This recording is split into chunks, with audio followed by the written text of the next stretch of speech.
उत्तर प्रदेश के बाद अब बिहार में जनसंख्या नियंत्रण कानून को लेकर एक बार फिर से बवाल खड़ा हो गया है, क्योंकि एक तरफ नीतीश कुमार कहते हैं कि इसकी आवश्यकता नहीं है और दूसरी तरफ उप मुख्यमंत्री कहती हैं कि इसमें कहीं ना कहीं सुधार होना चाहिए और पुरुषों को इस पर ज़्यादा ध्यान देना चाहिए।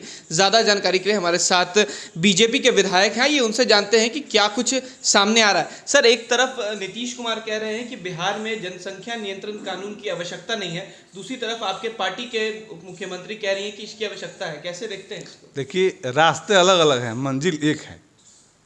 रास्ते अलग अलग हैं, मंजिल एक है। नियंत्रण दोनों आदमी चाहते हैं और होना चाहिए। जनसंख्या नियंत्रण कानून जरूरी है, होना चाहिए, लेकिन तरीका अलग अलग है। वो जागरूकता के अनुसार चाहते हैं, हमारे कानून के अनुसार चाहते हैं। कोई यह मिल बैठकर बैठने का फैसला है और मिल बैठकर निर्णय होगा, यह जरूरी है। जागरूकता भी होना चाहिए और कानून भी होना चाहिए कि जिससे जनसंख्या नियंत्रण हो। आने वाले भविष्य के लिए जनसंख्या नियंत्रण जरूरी है। मंटू जी, आप कह रहे हैं कि कानूनी तौर पर होनी चाहिए, लेकिन जिस तरीके से यूपी में कानून बना है उस तौर पे होना चाहिए, क्योंकि 2 बच्चे से अधिक अगर यूपी में किसी के होते हैं तो उन्हें सरकारी नौकरी नहीं मिलेगी और सरकारी लाभ नहीं मिलेगा।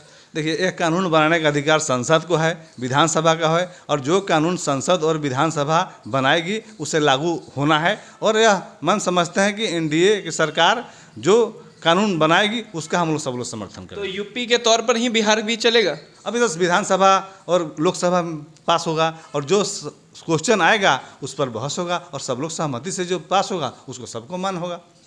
एक सवाल सामने इसलिए आ रहा है क्योंकि सुप्रीम कोर्ट कह रही है कि बिहार में पुलिसिया कानून है, इसको कैसे देखते हैं?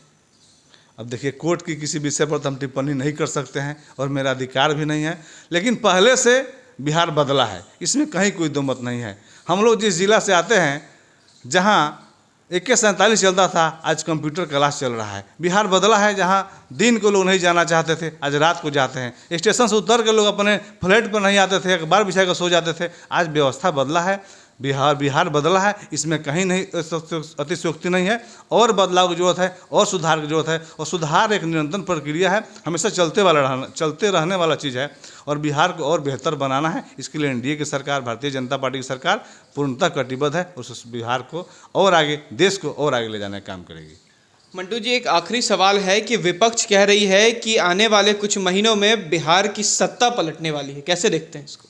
सत्ता तो उनकी पलट गई है, और जो उम्मीद किए थे कि अब मुख्यमंत्री शपथ लेने वाले थे, बिहार की जनता ने फिर एनडीए को चुना, विकास को चुना। और बिहार की जनता कभी भी जीते जी तो हम नहीं समझते हैं कि जो उन्होंने जंगल राजद का जो शासन झेला है वो फिर दोबारा उन लोगों को मौका देने वाली है, कभी नहीं देने वाली है। जो व्यवस्था, जो बदलाव, जो बिहार बदला है, फिर पुराने दौर में कोई नहीं जाना चाहेंगे। और मुझे पूरा भरोसा है बिहार की जनता पर कि बिहार की जनता हमेशा प्रगतिशील सरकार चाहेगी, जिसमें भारतीय जनता पार्टी की सरकार, एनडीए की सरकार हमेशा आगे रही है और देश और बिहार को आगे ले जाने का काम कर रही है।